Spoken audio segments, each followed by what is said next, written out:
Hey team, and welcome to another video in the Magical Elections video series.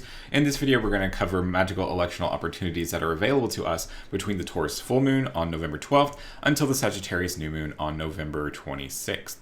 So during this time, the moon is going to pass between the 4th mansion until the 19th mansion. And of course, we're going to be dealing with a waning moon because we're always dealing with waning moons following full moons. That's just what happens. So during this time, we're going to look to capitalize on elections and talismans that can focus on diminishment and decrease and getting away from or giving back. So we have 3 electional opportunities available for us to talk about this 2-week period, but first I wanted to touch base with what the planets are up to just to get a sense of their conditions. First, we have the moon, of course, who's moving between the signs of Taurus to Sagittarius. Taurus, of course, is her sign of exaltation, and while generally that would be a good time to look around for a lunar talisman, because the moon will be full while she's in Taurus, this is actually not a good time.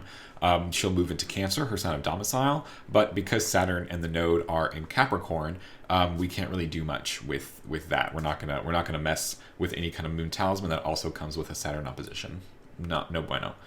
Mercury will remain in Scorpio during this period, but will be retrograde until November 19th, so we're not even going to touch it until after that. Venus is in Sagittarius and has no real essential dignity in this sign, but will conjoin Jupiter in Sagittarius later on, which is something that we will discuss.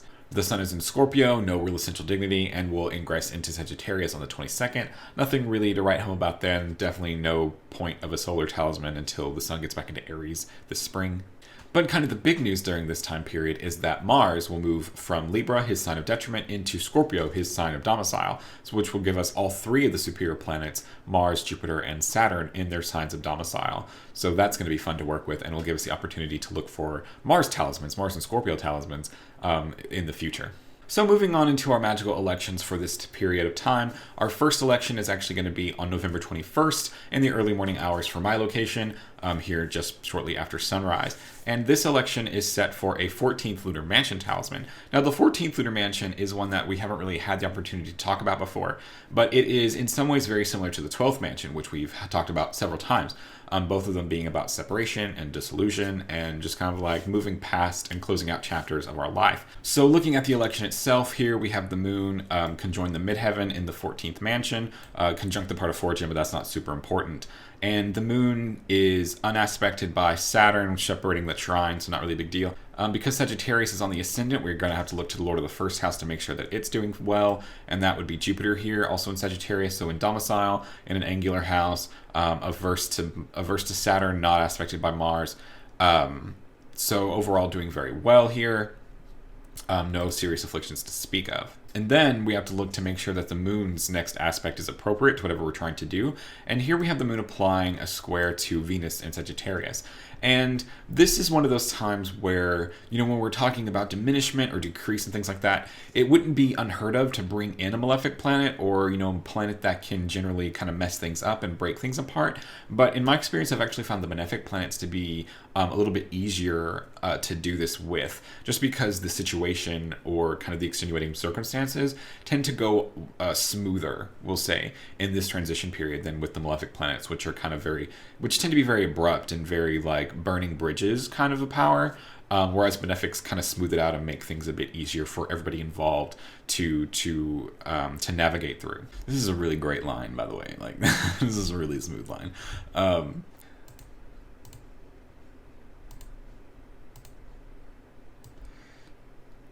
There. That's better. Sure, fine. But because we were involving Venus, and Venus is a significator of, love, of relationships, of things that bind us together, this election could be really great for a talisman that could help us get past a relationship. Maybe, a relationship that we're currently trying to get out of that isn't doing us any favors, but we're kind of stuck within for some reason. It can be a relationship that has since ended, but we're having a complicated time kind of moving past or getting over that person in some way. These can be really great talismans for that, but of course it doesn't have to be specifically for a relationship issue. It can be, any kind of separation or closing out a chapter in life, whether that means moving to a new city and kind of, closing out where we are in our current residence, or, moving into a new job and having to leave behind, work friends or work connections or, even like a completely different work field. Any of these would be fine for this talisman. But because we have that Venus energy, it's kind of naturally more attuned to the post-breakup like a romantic kind of relationship. So keep that in mind, but also a great talisman for any kind of general separation and moving past. So our second electional opportunity is actually for the same day, November 21st, about 45 minutes later. And instead of focusing on a Lunar Mansion talisman, because of course the moon will still be in the 14th mansion at this time, we're focused instead on a fixed star talisman for the star Alkaid in the tail of the Great Bear. Now this one is actually really fun and one that I have been trying to find a good election for some time. So here, just to look at the election really quickly, we have Alkaid conjoin the midheaven, with the moon applying a conjunction to the star, and at the same time, the moon is applying that same square to Venus in Sagittarius. Now, when we're talking about fixed star talismans, what you were really trying to shoot for is for the moon to be applying to a planet that is of the same planetary nature of the star.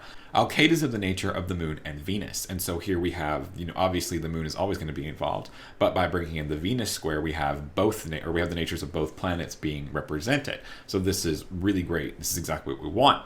And of course, we're kind of keeping our sane considerations in mind about the Lord of the First House being well protected and just kind of other general issues. Kind of like we covered in the first chart, the moon is not afflicted by Saturn or Mars. The ascendant is not afflicted by Saturn or Mars. The Lord of the First House is not afflicted by Saturn or Mars.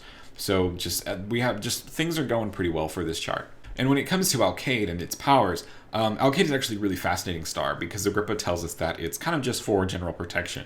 It protects against, he says, robbers, it dispels enchantments, it protects against poisons, and it just kind of has a lot of utilization in protecting and being protective and in, dispelling any sort of negative energy that a person has accumulated, any sort of spiritual parasites that have attached themselves to somebody.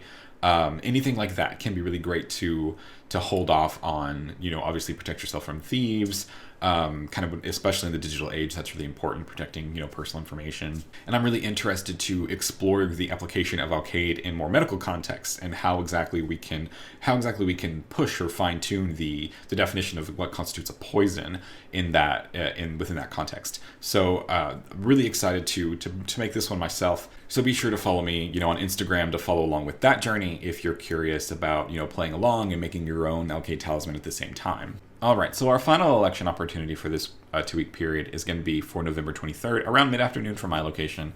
And here we're actually focused on something of a combination planetary talisman, specifically a combination of Venus and Jupiter. We're going to take advantage of the Jupiter-Venus conjunction in 28 degrees of Sagittarius. So generally, combination planetary talismans aren't things that I would really recommend to beginners. You really kind of want to focus on one at a time, but this benefic conjunction is actually, it's kind of too good to pass up, so I would recommend it to anybody who has a decent relationship with Venus and Jupiter. This election isn't something that's going to be able to be just, a singular Jupiter election or a singular Venus election, because it contains rules that mix the two together. Like, we have both of those planets in an angle. Venus isn't very well dignified. She's just kind of supported by Jupiter's good graces, who is well dignified. It's a Jupiter hour. But the moon, is applying a sextile to Venus from Venus's sign. So we have kind of we've basically woven the symbolism together of two planets, and you have to take advantage of that to get the talismans of both of them. So you have to utilize both Venus and both Jupiter Synthemata and imagery to be able to utilize this property, because if you use it as just a straight up Venus talisman, it's not going to work well because Venus isn't very well dignified. It's not Venus's day or hour. But if you use it as just a singular, Jupiter talisman without any Venus attachments, it's also not going to work well. Because the moon's not applying to Jupiter, and you need that application to really solidify the astrological powers and to bring it down into the material world. All that to say, this could be a really great dual talisman for anybody who is interested in exploring that, or having those experiences of utilizing two planets in tandem. But for those who are still kind of beginning the journey and aren't comfortable with that, absolutely fine to miss this and not worry about it very much. Kind of the biggest point that I would keep in mind with this is going to be most helpful for personal health and career advancement. And that has a lot to do with the houses that Jupiter is ruling, the first house in the chart and the 10th. So that's what you want to focus on primarily with these. Not that they can't be used for other things, but this is mainly what they're going to be good for. And when it comes to doing, the preparatory ritual for dual planetary talismans, you're going to do them both together. So you're going to have to invoke both Jupiter and Venus at the same time. You're going to have, I don't really recommend having two altars, because you want to kind of condense and work them singularly for one purpose. And having two altars can kind of make it kind of schizophrenic, and you don't really want to have to deal with that. So just one altar, kind of one continuous ritual, focusing, kind of handing off back and forth between Venus and Jupiter. Because the moon is applying to Venus, you're going to have to talk to Venus first, and then talk to Jupiter. And then kind of weave your petition into, the talisman that you're making or anything like that. So definitely give it a shot, especially if you have the sign Sagittarius angular or ruling a good house in your chart. The opportunities for a Venus-Jupiter conjunction in Sagittarius is only, once every 12 years. So we're not going to have another opportunity to do this for 12 more years after this. But of course, we will have an opportunity, a similar opportunity, when Jupiter moves into Pisces in a couple of years, because there will be a Venus-Jupiter conjunction there as well. So, if you miss this or this doesn't work out for you for one reason or another, we do have that to look forward to in a few years. All right, so that's all I have for you for this 2-week period. Hopefully it gives you a lot to work with. November 21st might be a pretty busy day for a lot of us. And then if that's not, then November 23rd is probably going to be something that a lot of people will keep on their calendars just because of the rarity of the conjunction. Thank you so much for watching. I look forward to seeing everybody's talismans that they're making. And then I will see everybody again on the Sagittarius New Moon.